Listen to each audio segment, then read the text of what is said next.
राज्यामध्ये मराठीच्या मुद्द्यावरून एकीकडे वातावरण तापलेलं असताना खुद्द उपमुख्यमंत्री एकनाथ शिंदे यांनी नसता वाद ओढवून घेतलाय।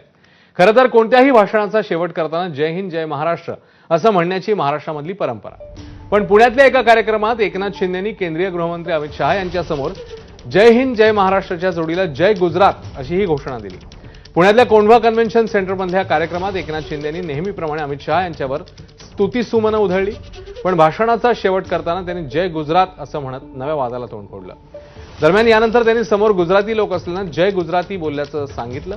एवढंच नव्हे तर उद्धव ठाकरेंनी त्यांच्या भाषणात केलेल्या जय गुजरातचा उल्लेख दाखवत विरोधकांनी केलेले टीकेचे बाण परतवून लावण्याचा एकनाथ शिंदेंनी प्रयत्न केला।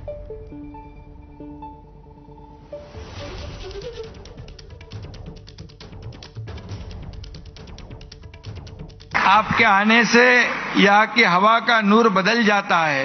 आपके आने से यहाँ की हवा का नूर बदल जाता है।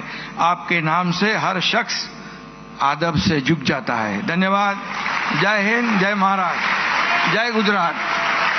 मी नेहमी जय हिंद जय महाराष्ट्र म्हणतोच आणि मी त्याप्रमाणे भाषणाच्या शेवटी म्हणालो जय हिंद म्हणजे आपल्या देशाचा अभिमान, जय महाराष्ट्र म्हणजे आपल्या महाराष्ट्राचा अभिमान।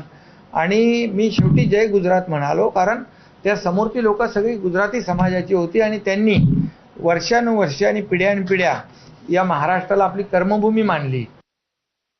दरम्यान एकनाथ शिंदेंनी केलेल्या वक्तव्यानंतर चौफेर टीका होत असतानाच त्यांनी उद्धव ठाकरेंच्या जुन्या भाषणाचा दाखला देत सारवासारव करण्याचाही प्रयत्न केलाय।